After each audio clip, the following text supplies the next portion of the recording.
So thanks everybody for your practice. There's probably more wisdom in your meditation period than there will be in my talk. In Zen, we're always saying when we open our mouths, we have already made a mistake. So I'm going to make that mistake wholeheartedly on your behalf. Yeah, because when we're silent, everything's intact. The whole hasn't been fractured. And from the Zen view or the Mahayana view, you are Buddha. And simply by becoming still, you're manifesting that Buddha nature. You're done. That's pretty remarkable. And we should notice that, and not be afraid to sort of look into that point.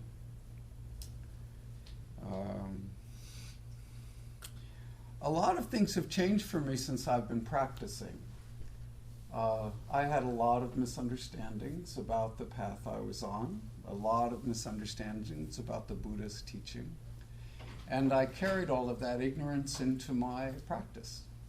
So I made many mistakes over and over and over. And Zen Master Sung Sang, the first Zen teacher that I met and began to trust and sort of respected, he would always say, a mistake is no problem. Just make it correct. No problem. And I would listen, but I didn't believe him. And also I'd make a lot of mistakes and I wouldn't necessarily admit to them. So there was a long period of time where I was just ignoring what I was doing, but just struggling along. Ignoring what I was doing. That's a very interesting point. Because in Buddhism, the Buddha's always talking about ignorance.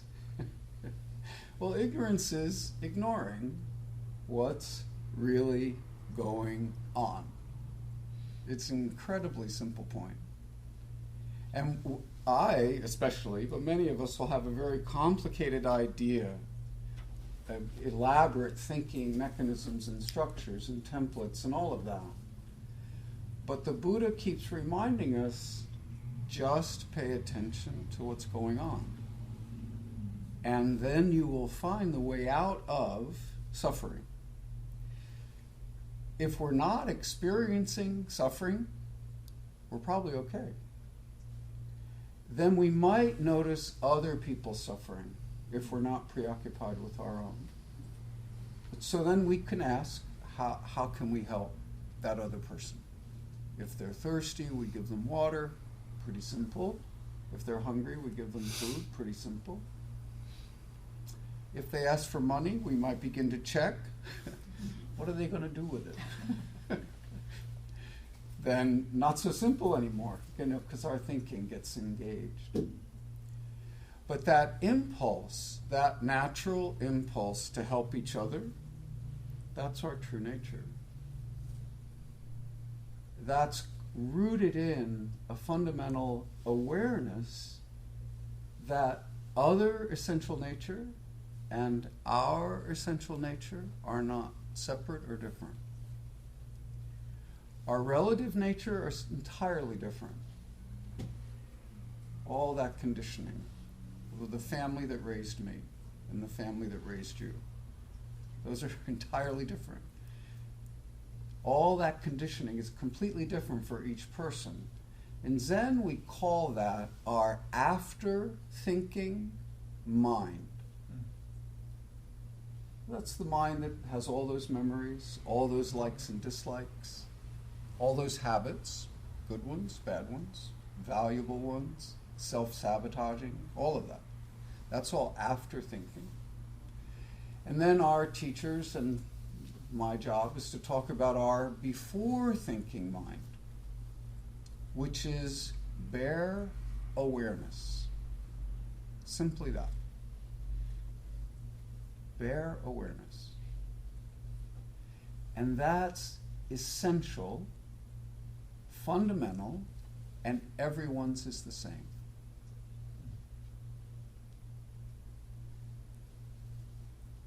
Ha! So a shout like that experience is exactly the same for all of us. It's so fast, there's no space for intellectual activity. Maybe a minute later, second later, maybe a little adrenaline, maybe a little annoyance, maybe a WTF, which is appropriate. That's an appropriate response. Also, some teachers would hold up just one finger. And some teachers would hit with a stick, either the floor or the student if they were close enough on this acupuncture point, this point right here. But those things are all demonstrating the same thing. So one finger, this hit, this shout, ha! All those things are pointing to the same thing. It's a direct experience. It's a direct experience with no cognitive activity.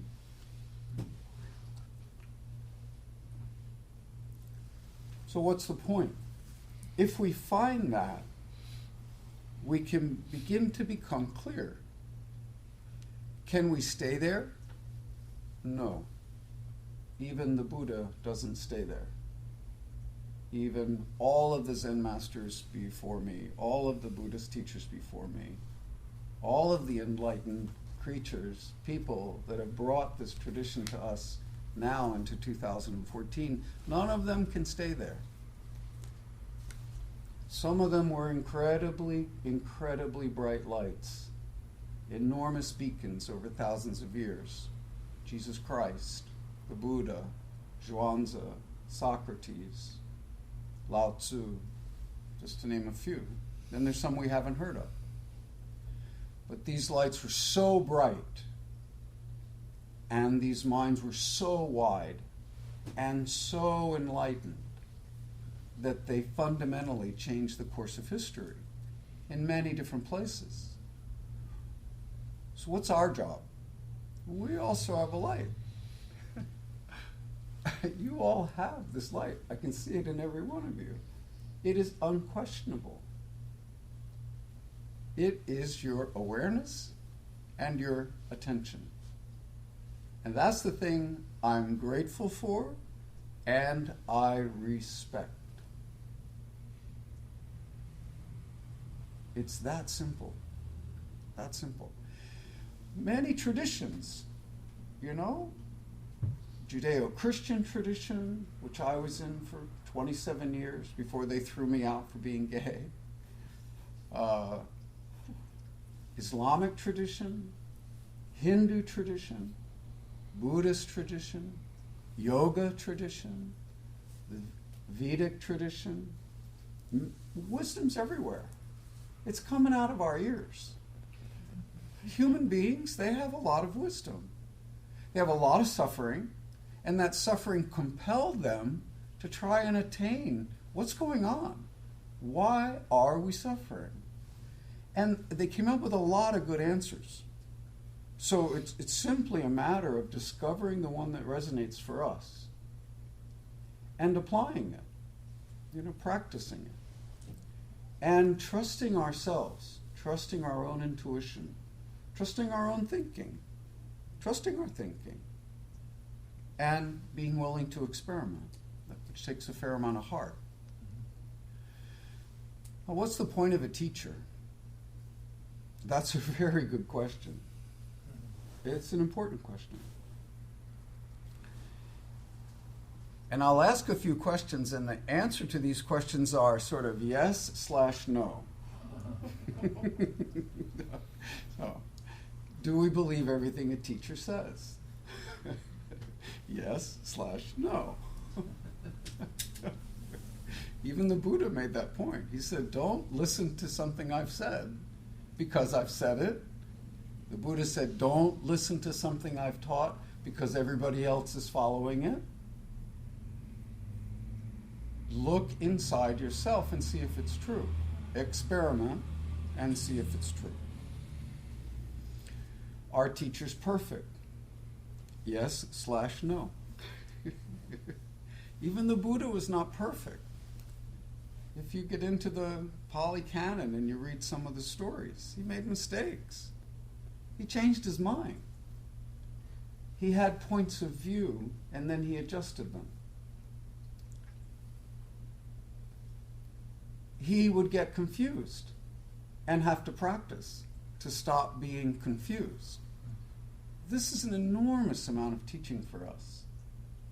He never hid his humanity from the people he was teaching. His humanity is what he's teaching. So it's the whole thing. And that's always our threshold into wisdom. So there's a Theravadan view, and then there's a Mahayana view, and then there's a Zen view, then maybe a Vipassana view.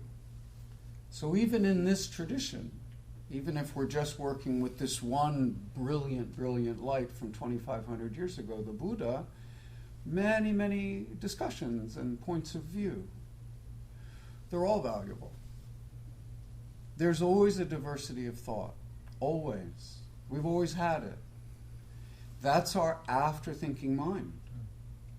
And that diversity has brought us incredible riches and well-being, Many kinds, sung-songs, and Master Sung-song would always characterize it as medicine. So here's a kind of medicine for a particular kind of sickness. Well, everybody doesn't have the same sickness, so there's got to be a lot of different kinds of medicine. And then a couple of things begin to happen. We take the medicine, we might get better. Then do we let the medicine become food? No. We have to be, the Buddhist teaching is expedient means. So if we become clear, if we have some experience in our life, we become clear, we can't take the medicine over and over and over. And the Buddha used the metaphor of my teaching is like a raft. That we use this raft to cross this ocean of ignorance or suffering rooted in ignorance. Well, once we're at the other shore, do we put the raft on our head and just walk around with it? No. So I'm assuming you've heard this metaphor before. It's an incredibly valuable metaphor. It's hard for me. I learned a practice that I was very fond of right away. And in a couple of years, I was really attached to it. And when I was called upon by reality to just be clear, I wanted to hijack the practice and just hide. That's the ego trying to save itself. So there are pitfalls, of course. They're always there. And it's also an unending activity. This bare awareness is there, witnessing our life. And our after-thinking mind may make, I've been born. Our after-thinking mind may make the idea, the concept of a life. It may make the concept of a self. Well, once we have that, it begins to cover our bare awareness. So the Buddha in the Diamond Sutra, he says, a bodhisattva, which is what you all are, or a Buddha, throws away, one translation, the idea of a self. One translation says, does not give birth to the idea of a self. That's a little more challenging. I can kind of feel, I have this idea, now I'll let it go. That was manageable. Not giving birth to this idea, that's a more challenge for me. So doesn't make the idea of a self, in the sutra there are 4 points, doesn't make the idea of a human being, doesn't make the idea of other human beings, and doesn't make the idea of a lifespan. This is a challenge.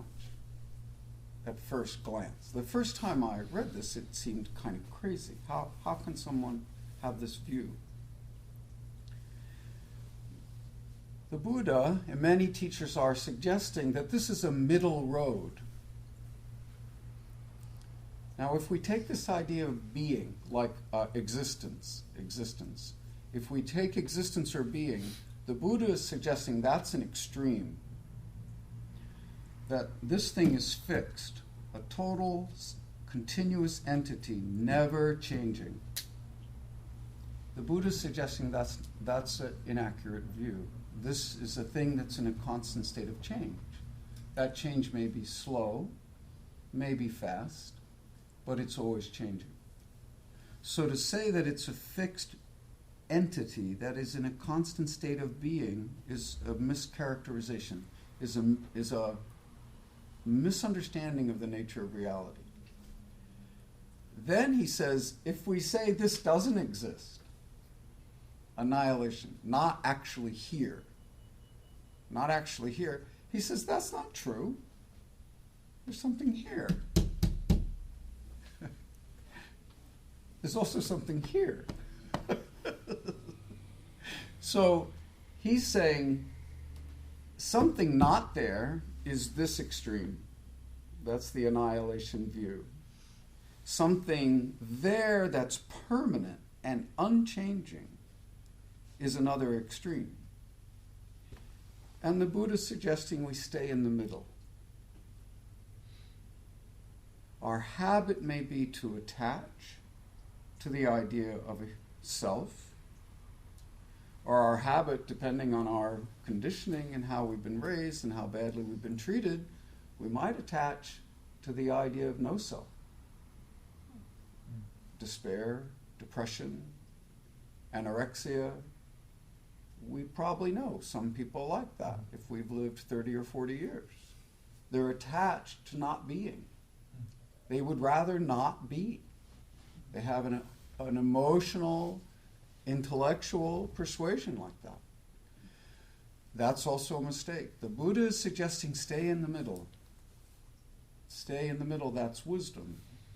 And don't attach to either extreme. If we can do that, we become soft and flexible in our thinking, and our wisdom can surface. To do that, I think we need a fair amount of practice at paying attention. Becoming aware of our awareness. Right now, mostly you're paying attention to my talk. And I'm mostly paying attention to giving the talk, to making the points. So that's the attention being directed. When we're meditating, we've got an opportunity to just rest in openness to the totality of present awareness. That comes and goes. We might get tired. Of course, we get distracted. We think all kinds of things occur. But we just return. We just return to our breath, to our experience. When we do that, our wisdom grows and our intuition becomes available. And we can trust that. And that happens in tandem with a community. I could not practice by myself. I don't have it. I don't have the discipline. I actually don't have much discipline at all. What I have is a lot of suffering. So when I suffer, then I practice. I stop suffering, I stop practicing. Lazy. Some bright, shiny thing happens, I go follow it. Then I start to suffer. Then I come back. Oh, suffering, a lot of suffering. I should probably practice. Same for my physical health. I don't take care of myself physically until I have a lower back pain. Then I'm flat on my back for 5 days. Oh, maybe some exercise. Maybe following the doctor's advice is a good idea. Maybe the doctor is my teacher. So he's a very qualified, informed teacher. He says, exercise and lose 20 pounds. I guess I should follow my teacher. But I wouldn't. It took the pain. It took this physical suffering. Okay, I don't want that pain, so now I'll do it. I'm not sure I could call that discipline. The Buddha taught suffering, and he taught the way out of suffering. And there are many, many very qualified teachers who can help us do that. But the teachers don't wake up for us. We have to wake up ourselves. And so each of us has a very different recipe of how that's going to go. And nobody knows that recipe but us. A teacher might say, well, this is a little bit how mind works, or this is a little bit how your true nature is like. But all teachers, regardless of who they are, and regardless of their qualifications, they are a finger pointing at the moon. We don't want to look at the finger. We want to look at the moon. And the moon's a metaphor for clear mind. Is that local? Maybe not. But if I say it's non-local, that's just a cheap explanation. If you have an experience of your clear mind as non-local, you will never forget it. And it's yours. And no one can touch it. No one can take it away. Maybe your own thoughts will help you forget it and confuse you a little bit about it, but we just return. We just practice. And I don't mean just sitting on a cushion. I also mean just washing the dishes, talking to a loved one, having an argument with a coworker. All of these things are practice. Why? Because we're human beings. Our bare awareness is always there. Our bare awareness is a witness to us being born. It's a witness to us evolving. It's a witness to getting fired. It's a witness to getting a new job. And then it's a witness to us getting sick and old. And then it's a witness to us dying. We can return to that. We can discover it. Every single thing we need is inside of each of us. All we need to eliminate the suffering of our own, to eliminate our own suffering and the suffering of others.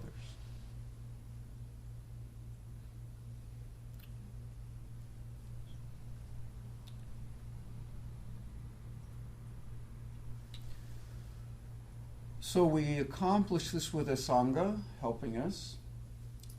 We can accomplish it with a practice. And we can accomplish it with some cognitive training.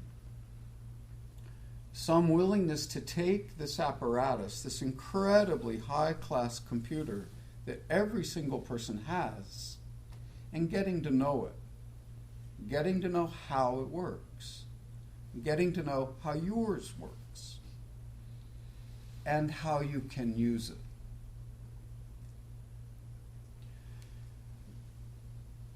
We all have ignorance, and it's constantly appearing.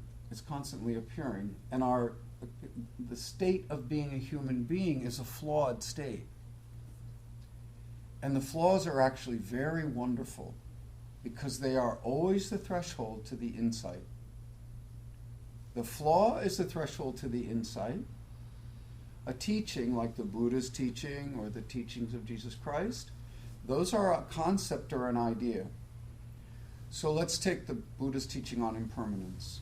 You guys are all very familiar with that. Well, that's a concept. So we say from a Zen point of view, it's not real. However, the Diamond Sutra is telling us, here's this concept, impermanence. It causes the insight. So we have an insight into impermanence. The insight burns up the concept, vaporizes it. That's a sense of freedom. Moment by moment, then the concept reappears. So I make the concept of a self about every split second. So if I'm on my game, then I remember the teaching, not self. So I use the concept of not self. Oh, where is myself? Well, you just said you're acting like there's something here, all right? What's it doing? Where'd it come from? I can't find it. If I look really, really closely, I can't find anything that's not changing. I can't find anything that's not changing. So that insight evaporates the concept of non-self. So then there's just perception. There's just experience. There's no perceiver and there's no experiencer. And then a few minutes later, there's a perceiver because I made one up. And there's an experiencer because I made one up. And I want to take care of it, make it comfortable, defend it, and keep it really happy. And now I've started to cause suffering for myself and everybody that knows me. And they look at me and go, what kind of happening? What are you doing? Oh, okay. Then we just wake up. So this Steve Hagen, he's a Zen teacher out of Minneapolis. He comes from Dan Katagiri Roshi's lineage. That's a Soto Zen tradition mostly, with some koan training. He has a metaphor for a bodhisattva that I really like, so I use it a lot. A bodhisattva is like a pedestrian. I first heard him say this, I was shocked. I'm used to, this being a revered, very gorgeous, beautiful thing, and gold leaf, and gigantic paintings, and enormous temples, and what? Pedestrian? So I listened to him a little longer. He says, yeah, conditions appear and you're a driver. You're in your car driving. Conditions have come together, so a driver has appeared. Then you park the car. You open the door. Conditions have changed. You become a pedestrian. So, you're a pedestrian. You walk 1 block, 2 blocks, you get to the store. You go in the store. Now you're a customer. The conditions keep determining what you are. You're no longer a pedestrian. You're the customer. You make your purchase. You say goodbye. You walk back out on the sidewalk. You're a pedestrian. And you do what a pedestrian does. So those conditions have come together, and you have no choice. You get to your car, you become a driver again. So moment by moment, what we are is in a constant state of change. So how is a bodhisattva? A bodhisattva cannot appear until these conditions come together. The conditions come together, you say the kind thing. You do the right thing. It just flows. You saw the situation, you did the right thing. That's a bodhisattva appearing in this world, saving all beings. Then the conditions change and there's nothing to say. There is nothing to do. So bodhisattva's not appearing. Then maybe 3 hours later, you're hungry, you're cranky, something comes up, and you say something not so wise. You say something foolish. So bodhisattva is not appearing. Some foolishness has appeared. Maybe you ignored reality because you were tired or hungry or distracted. So you ignored reality, so ignorance appears. There's no actual person being ignorant. This is the point from the Diamond Sutra. There's just ignorance appearing. How do we take that away? Well, we just pay attention to reality. Oh, I'm hungry. Oh, I'm cranky. Oh, I misunderstood. Oh, I made a mistake.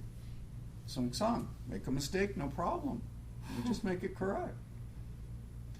And that's actually, certainly for me, that's the only time I can grow. If things are going along swimmingly, I don't have any insight. It's too smooth. Then when I screw up, then I have that's a great opportunity. Oh, now I can see I made some assumptions, I ignored something, I was compelled by desire or by some anger or some fear. That was covering over my own view. So it's a constantly changing, constantly vivacious kind of activity. At first, this might be a little annoying, like, what, there's no rest? We don't ever get there? I felt like that sometimes. But that's also what gets us out. Even the suffering is also changing. So, bodhisattva appearing, disappearing, appearing, disappearing. Our awareness appearing, disappearing. Our experience of it is always there, but our attention to it appears and disappears, appears and disappears. Our suffering appears, but it'll also disappear. And this is the case for everything on the planet, everything in the universe. We're not special. We are, but not exact. We're not different from all of that. We're incredibly special in this combination of things that we are. One teacher says we're the universe aware of itself. Where does your awareness stop? It's unbounded. There's no boundary. There's a prayer in the Soto school, in this world of emptiness, may we live in muddy water with the purity of a lotus, this unbounded mind. So in this world of emptiness, empty of what? Empty of any particular thing. This bowl is not particular. It is part of the whole. No particular. So in this world that's empty of any particular, it's just the whole, completely intact. It's muddy water. The muddy water never goes away. A practitioner's job is not to clean the water. It's muddy water. That's the nature of it. May we live with the purity of a lotus. Now be careful with the word purity. This is Mahayana, so it's not dual, not impure and pure. Purity in this case means just clear. The ancients saw the particular characteristic of a lotus is it grows in the mud, swamp. And if there's enormous rain or turbulence, mud will splash up on a lotus flower and not stick. It falls off. It never sticks to the lotus flower. So the ancients saw this and realized, oh, this flower is capable of always being clear. So these obscurations of my thinking, my feeling, my idea, my concepts, if I just pay attention, they won't stick to my true nature. They won't stick to yours either. So we're striving to just let those things fall away. And that is the